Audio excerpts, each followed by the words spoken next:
A'udzubillahi minasyaitonir rajim. Bismillahirrahmanirrahim. Assalamualaikum warahmatullahi taala wabarakatuh.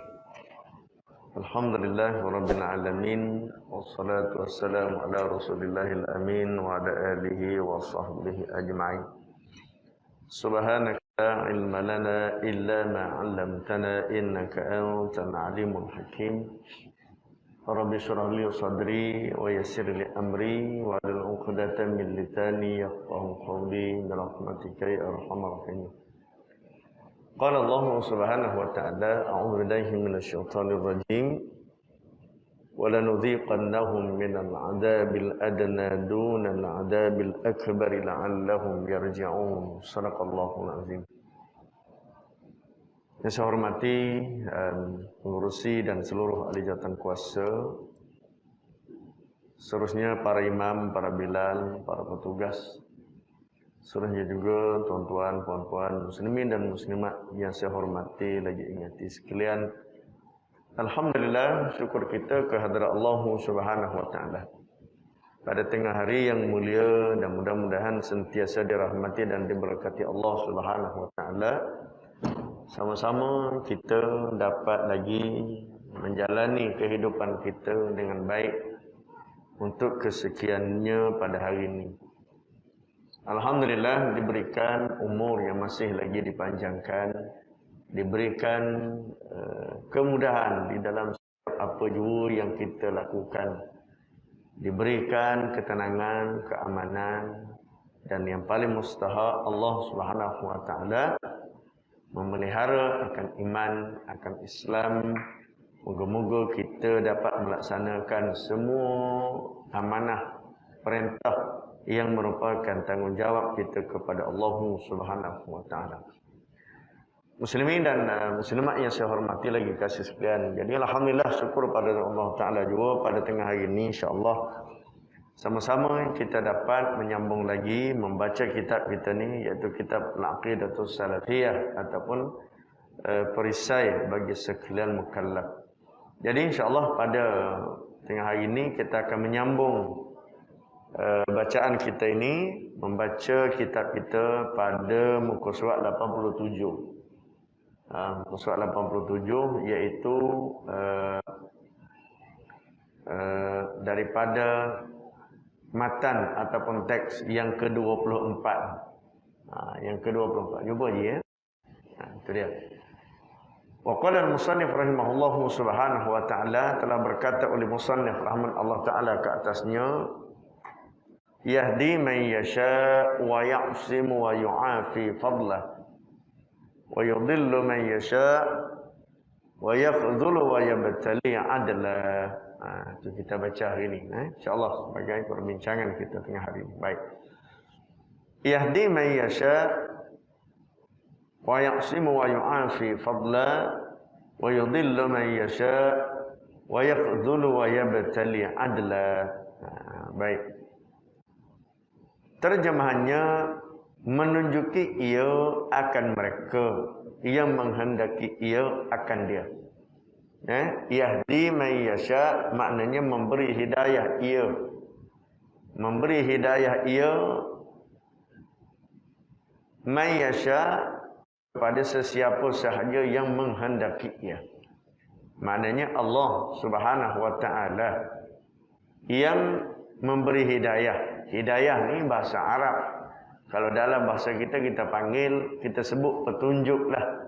Menunjuki makna memberi hidayah. Memberi hidayah oleh Allah Subhanahu wa taala man yasha kepada sesiapa sahaja yang ia kehendaki. Begitu maknanya. Dan memelihara ia dan menghapus ia kerana limpah kurnia. Wa yaqsimu wa yu'afi fadla, dan memelihara ia. Allah Ta'ala menjaga dan memelihara dan menghapus ia kerana limpah kurnianya. Dan juga Allah Subhanahu wa taala menghapuskan segala kesusahan, kepayahan, kejerihan dan keperitan itu kerana limpah kurnia daripada Allah Subhanahu wa taala juga. Baik. Kita baca dulu. Dan menyesatkan ia akan mereka yang menghendaki ia akan dia. Dan Allah Ta'ala juga yang menyesat sesiapa sahajalah daripada kalangan manusia dan jin ini terhadap sesiapa sahaja yang ia kehendaki. Dan tiada menolong ia dan seseorang yang Allah Ta'ala sesatkan dia, maka tidak ada sesiapa yang boleh tolong, yang boleh membantu seseorang untuk mendapatkan kembali hidayah terhadap orang yang disesatkan itu. Dan mencuba ia kerana keadilan. Dan Allah Subhanahu Wa Ta'ala memberi ujian. Memberi ujian, memberi cobaan, memberi musibah kepada sesiapa jua adalah kerana adilnya Allah Subhanahu Wa Ta'ala. Muslim-muslim yang dirahmati Allah. Baik. Kita tengok kepada syarah dia. Artinya memberi petunjuk Allah Ta'ala akan mereka yang menghendaki ia menunjukinya kerana limpah kurnia daripadanya. Itu dia. Jadi Allah Subhanahu Wa Ta'ala memberi petunjuk. Apa makna memberi petunjuk? Tadilah Yahdi tadi. Memberi hidayah tadi.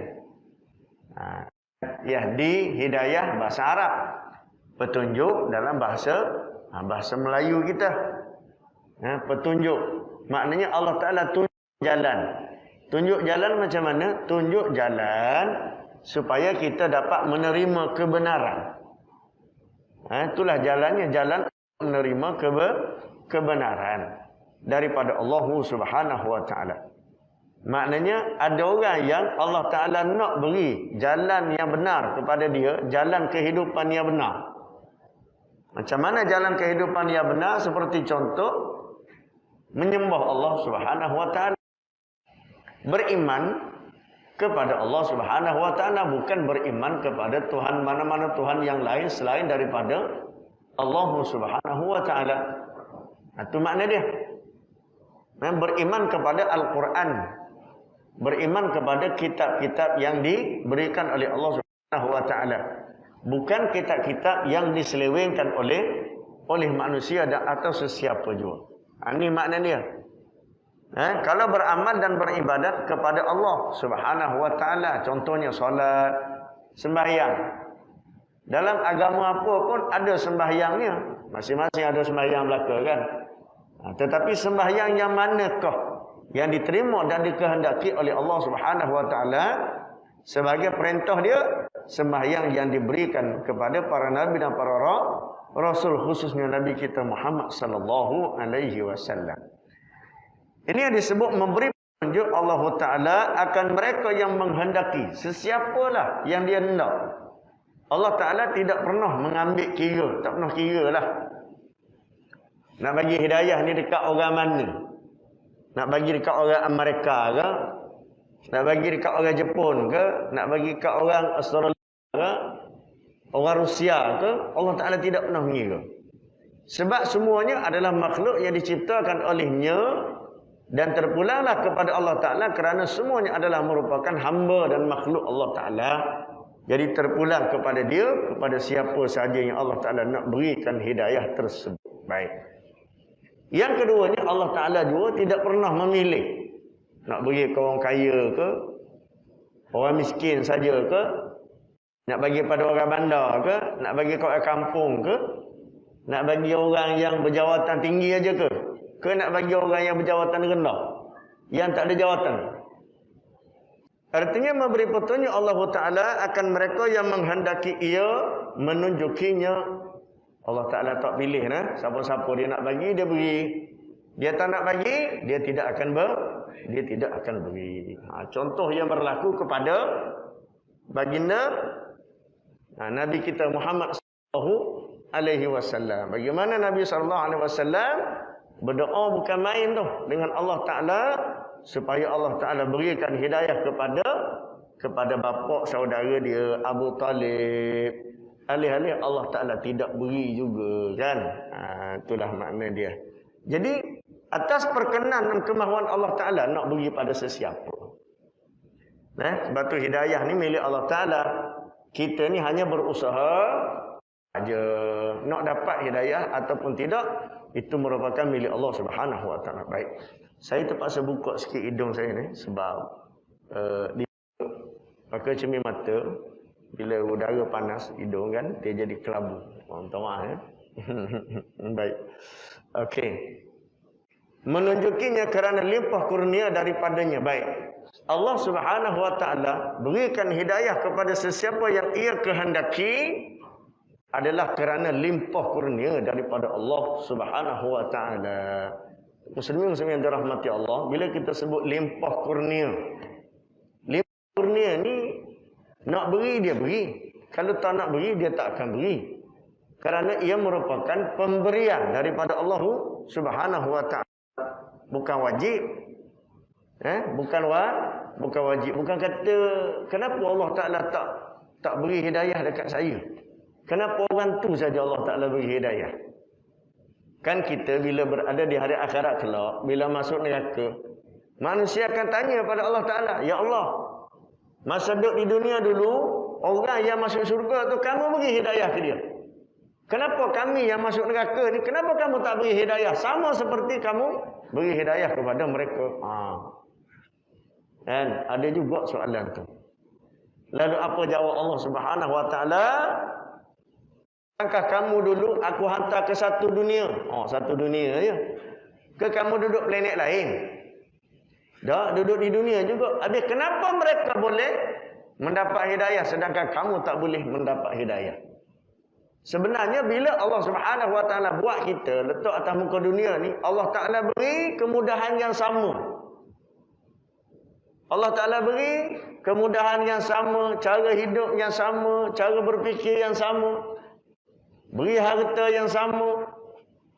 Kan? Beri kedudukan sama. Boleh makan belaka, boleh minum belaka, boleh berfikir belaka kan? Boleh bekerja belaka, ada duit belaka, ada harta belaka. Malah kamu, orang-orang yang engkar pada Allah Ta'ala, orang kafir ini, aku beri lebih lagi pada kamu sewaktu kamu duduk di dunia. Kenapa kamu tidak cari harta, tidak gunakan harta kamu untuk cari Allah Ta'ala? Sedangkan di samping kamu ada orang beriman, ada masjid, ada surau, ada kelas-kelas pengajian, ada orang-orang yang beriman pada Allah Subhanahu Wa Ta'ala. Kamu bukan saja tidak berkawan dengan mereka, tetapi silat-silat gaya kamu membenci mereka. Orang kafir dia tengok orang Islam memang dia susah betul sekalian. Sebab tu kita ni Nabi SAW ajar kita dalam bab semua kehidupan ni kita boleh berkawan dengan orang kafir, tak ada masalah. Bab jiran, bab berkawan, bab bekerja, bab belajar, bab apa lagi? Tolong menolong, hormat menghormati, sesama jiran ke, kawan ke, sekampung ke, komuniti ke, tidak ada masalah. Nak kenduri ke, tak ada masalah. Tapi bila sampai bab agama, Allah Ta'ala bagi tahu ke Nabi, kalau sampai bab agama, lakum dinukum waliyadin. Kamu agama kamu, aku agama aku. Ada beza tu kat situ. Jadi kok mana pun, kalau sampai dalam bab agama, kita kena berhati-hati. Supaya kita dan mereka sama-sama menjaga agama masing-masing. Muslimin yang dirahmati Allah. Baik. Kemudian lagi memelihara ia daripada maksiat. Baik, perkara yang kedua, Allah Subhanahu Wa Ta'ala menjaga kita daripada maksiat akan setengah hambanya, kerana juga limpah kurnia daripada Allah Subhanahu Wa Ta'ala. Baik. Yang kedua, Allah Ta'ala jaga kita daripada maksiat. Muslimin yang dirahmati Allah. Sebab tu kadang-kadang kita bukan orang yang selalu buat maksiat, tapi jarang-jarang ada juga maksiat kita ni. Kan? Tak kiralah sesiapa pun begitulah. Asal namanya manusia, memang tak dapat lari daripada buat maksiat. Tuan-tuan sekalian, maksiat ni apa benda? Maksiat ni apa benda? Maksiat ni ialah kita buat satu benda larangan Allah Subhanahu Wa Ta'ala Ejen-ejennya ialah para anggota. Saya sebut para. Anggota-anggota tubuh badan kita. Mata, telinga, lidah, kaki, tangan, kemaluan kita. Fikiran, akal ni. Duk mikir macam mana aku nak buat ni. Kan jealous ke orang tu ke, dengki orang ni ke, nak marah orang tu ke, macam mana nak buat. Nak tipu orang ke, nak zalim orang, macam mana akal berfikir. Akal buat maksiat pada Allah Ta'ala. Dengan memikirkan kejahatan-kejahatan yang kita nak buat. Kaki buat maksiat. Pergi tempat-tempat yang tempat-tempat maksiat lah. Kan pergi disko, minta maaf saya sebut. Kelab malam. Kan nak pergi beli nombor ekor, nombor kepala tak tahulah tuan-tuan sekalian. Ada belaka. Tangan buat maksiat ambil hak orang. Kita di negara kita ataupun di seluruh dunia hari inilah kan susah nak cari orang yang betul-betul jujur. Amanah ni susah sikitlah. Contoh kata kalau kita duduk jalan di pasar ke, di kedai ke, tepi jalan ke, shopping mana kan, mall mana ke, kalau tengok RM50 jatuh kat situ. Kalau uji 10 orang, 9 orang akan ambil duit tu. Masuk dalam poket dia. Ada, payah tu. Jumpa telefon orang, ambil. Cepat-cepat dia mati kan, cepat-cepat buang singkat tu. Masukkan singkat dia. Nampak tak? Jarang tuan-tuan sekalian. Inilah nilai manusia sekarang ni, begitulah keadaan dia. Sedangkan kalau agama memandu kita, kan, apa nak ambil benda orang? Kalau kita ambil benda orang hari ni, esok benda kita akan hilang. Sama juga. Sebab tu, apa juga tindakan yang kita buat hari ni, besok kita akan dapat balasan dia. Tak akan lari ke mana? Memang tak boleh lari. Sebab berkait dengan orang adalah bermaksiat, buat jahat pada orang, zalim pada orang adalah benda maksiat yang kita dah buat. Bila maksiat, maka Allah Ta'ala akan berikan dosa dan Allah Ta'ala akan azab seseorang di akhirat kelak. Walaupun di dunia ni dia boleh lepas belaka. Baik, kenapa Allah Ta'ala tahan kita daripada melakukan maksiat?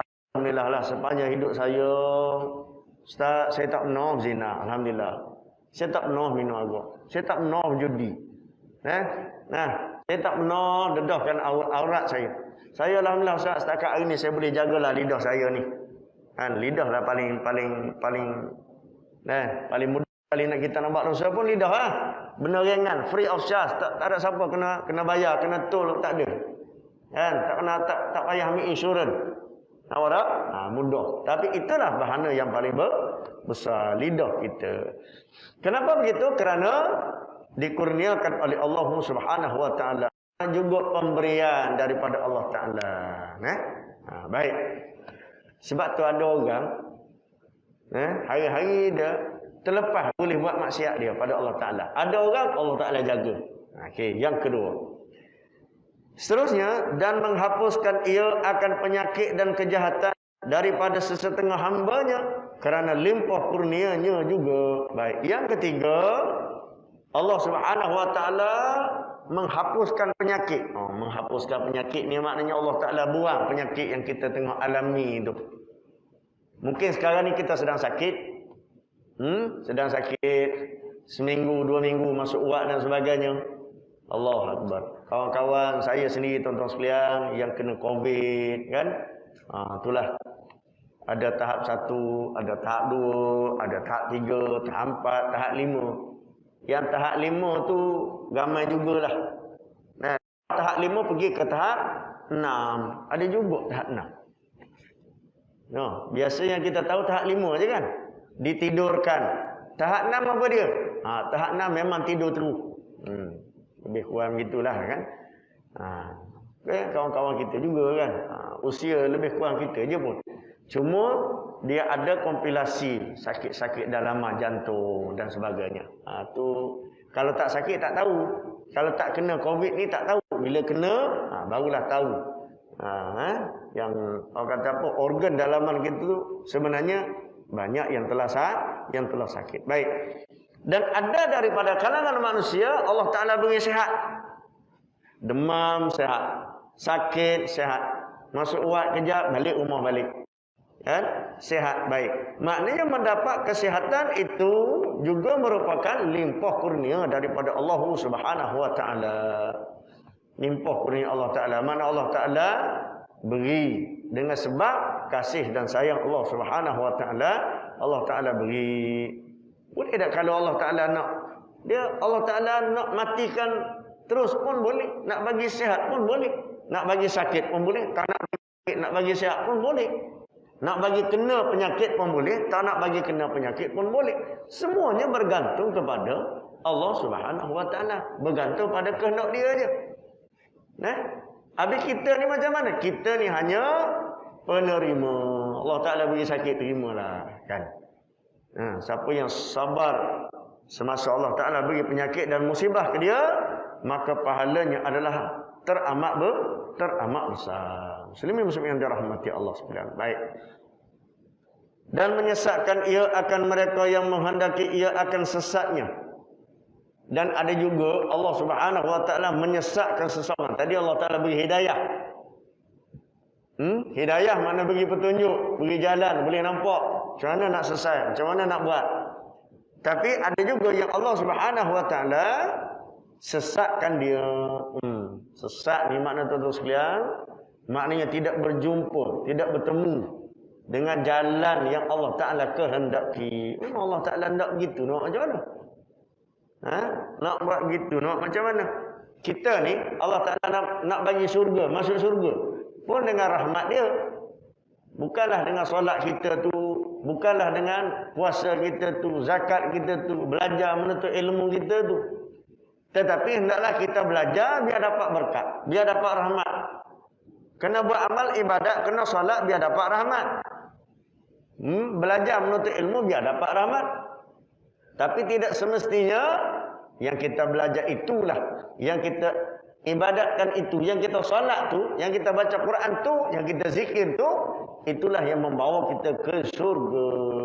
Yang membawa kita ke surga adalah rahmat Allah Subhanahu wa taala. Sebab tu kita dalam buat apa juga amal dan ibadat, dia ada sedikit orang kata apa, perhatian, sedikit renungan. Biar sampai ke lubuk hati kita. Solat biar sampai. Rokok biar sampai ke lubuk hati.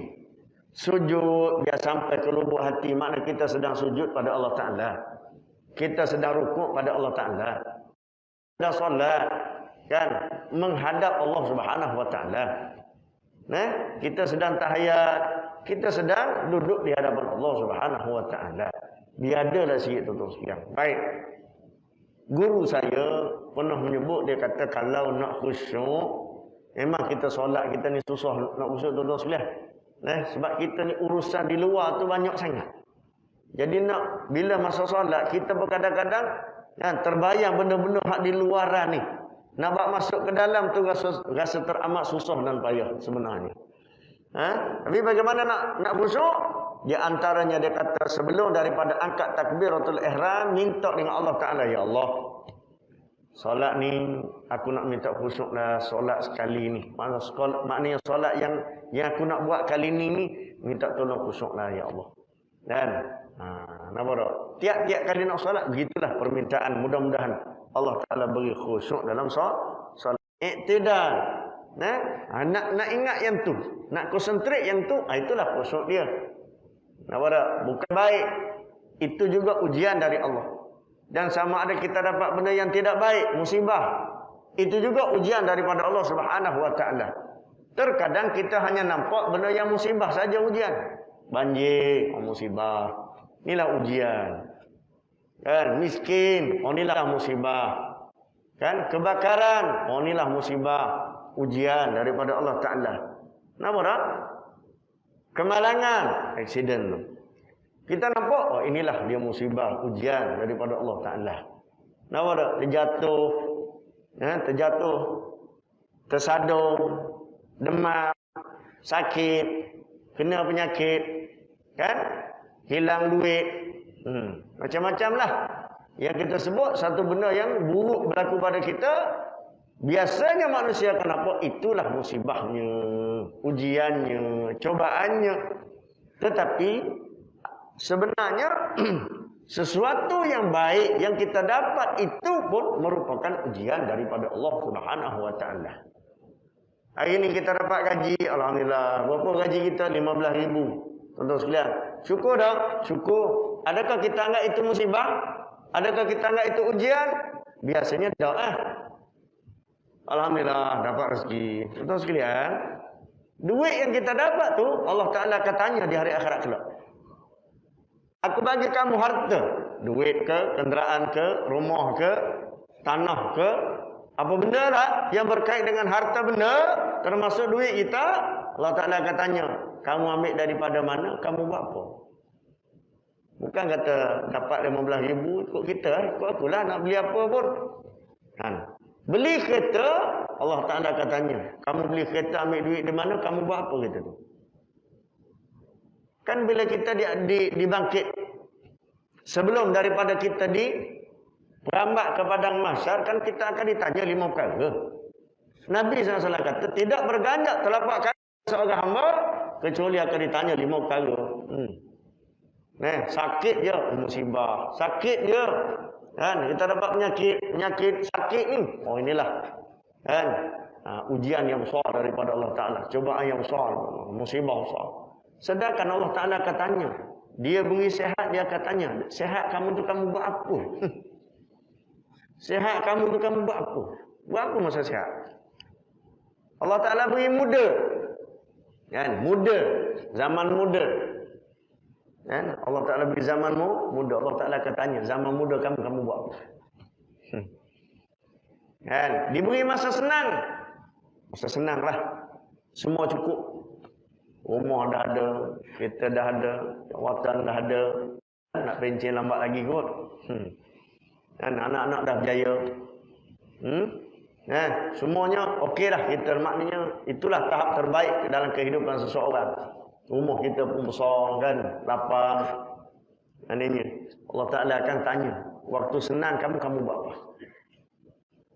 Kamu sembah aku tak waktu kamu senang? Kamu ingat tak pada Allah Ta'ala? Nama tak? Waktu kamu senang, kamu bantu tak orang? Kamu tolong tak anak yatim tu? Kan? Kamu tolong tak ibu-ibu tunggal tu? Contoh sekalian. Jadi banyak benda yang Allah Ta'ala beri kepada kita adalah ujian daripada Allah Subhanahu wa taala. Nah, biasanya manusia ni kata Nabi sallallahu alaihi wasallam, dia akan kalah pada kesenangan dan dia akan mudah dapat pengajaran apabila diberi kesusahan. Bila diberi susah, kita mampu bertahan, mampu bertahan. Tapi kalau diberi senang, ramai manusia yang tidak mampu bertahan bila diberi senang. Biasanya bila beri senang, hanyut selalu. Begitulah tuan-tuan. Sikit lagi. Bermula perkataan musannaf ini menolak atas Mu'tazilah yang berkata mereka itu dengan wajib atas Allah Ta'ala memperbuat yang lebih masalah bagi hambanya. Nampak? Mu'tazilah ni siapa? Mu'tazilah ni maknanya bukan Ahlus Sunnah wal Jamaah. Senang cerita. Silat. Tak kisahlah Mu'tazilah ke Jabariyah ke Khawarij ke Syiah ke Wahabiyah ke, tak kisahlah. Kan? Yang mustahaknya selain daripada Ahlus Sunnah wal Jamaah semuanya sesat belaka. Kata Nabi sallallahu alaihi wasallam. Umat Islam akan pecah kepada 73 puak. Puak mana tu? Puak-puak yang ni banyak tak? Banyak. Islam semua mengaku Islam belaka. Syiah kata dia Islam. Tapi semayang sehari 3 waktu aja. Atau orang muda-muda kita ni bila belajar sikit, dia ada pendedahan tentang Syiah, dia pun dah jadi Syiah dah. Dah semayang ada 3 waktu aja. 1 waktu aja semayang yang betul-betul semayang atas waktu dia, subuh. Qada adaan tunai, solat subuh saja. Zuhur dengan asar jamak dan qasar. Jamak dan maghrib dengan isyak pun jamak. Kenapa jamak hari-hari walaupun duduk rumah? Pandangan mereka kerana kita duduk atas dunia ni musafir. Nak buat lagu mana? Oh, seronok lah daripada 5 waktu. 5 waktu pun payah nak buat, ni 3. Okey lah, semayang lah juga. Tengok. Zuhur asar 2 rakaat. 2 rakaat, 2 rakaat. Maknanya sepatutnya 8, jadi 4 saja. Maghrib dengan isyak pun, jadi 5 saja. Elok lah tu. Dapat dekat orang muda-muda kita, anak-anak muda kita. Baik kan ni lah bagus. Ni pun Islam juga. Sudah. Kan? Ni banyaklah tuan-tuan sekalian. Berlaku di tempat dan di seluruh dunia pada hari ini. Zaman fitnah kita ni. Wallahu a'lam. Baik. Jadi wajib atas menolak Mu'tazilah itu kerana mereka berkata Tuhan, yakni Allah Subhanahu wa taala itu hanya buat yang maslahah saja kepada hamba dia. Ni patutnya. Patutnya ni cakap bahasa kita kan. Allah Taala tidak begitu. Patutnya dia kata Allah Taala ni beri hak molek-molek saja kepada manusia, kepada hamba, kepada makhluk dia ni. Beli hak molek saja, tak payah buat miskin, biar kaya belaka. Tak payah buat orang kafir, biar jadi beriman belaka. Orang boleh tak kalau Allah Taala nak jadi manusia atas dunia ni beriman belaka, tak ada seorang orang kafir, boleh tak? Boleh? Boleh ke tak kalau Allah Ta'ala nak jadikan manusia tadi ni kafir belaka, tak ada seorang berislam, boleh tak? Boleh. Tuan-tuan sekalian, jadi susah juga nak fikir tu. Sebab tu Allah Ta'ala buat sebahagiannya beriman, sebahagiannya kafir, menjadi tanggungjawab bersama di antara Islam dengan yang kafir. Nampak tak? Baik. Kemudian dan berkata juga Mu'tazilah, dia kehendaki dengan petunjuk Allah Ta'ala menyatakan jalan yang betul, dan dia kehendaki dengan menyesatkan, menamakan hamba dengan yang sesat, dan menghukum Allah Ta'ala atas hamba dengan sesat ketika menjadikan hamba itu dengan kesesatan pada dirinya. Baik. Kata Mu'tazilah, dia kata petunjuk ni sebenarnya Allah Ta'ala kena beri kepada manusia, semua manusia, barulah jadi betul. Pertama. Dan yang kedua, dia kehendaki dengan menyesatkan, maknanya manusia itu sendiri cari jalan sesat, maka tidak ada kaitan dengan Allah Subhanahu wa Ta'ala. Dia nak sesat, dia sendiri. Kalau nak dapat hidayah, kena Allah Ta'ala yang beri. Lagu tu pula tu sebelah. Sedangkan kita Ahlus Sunnah wal Jamaah sama ada berimannya seseorang beri hidayah dan juga sesatnya seseorang tidak diberi hidayah, semuanya bergantung kepada Allah Subhanahu wa Ta'ala. Wallahu a'lam. Insya-Allah sekadar itu dahulu untuk kali ini. Insya-Allah kita akan sambung untuk yang seterusnya ini pada masa-masa yang akan datang. Ampun masih-pun sekiranya terkasar bahasa tersilap cakap dan sebagainya. Moga-moga kita akan bertemu lagi pada masa-masa yang akan datang. Wallahu a'lamu bissawab. Bismillahirrahmanirrahim. Alhamdulillahirabbil alamin.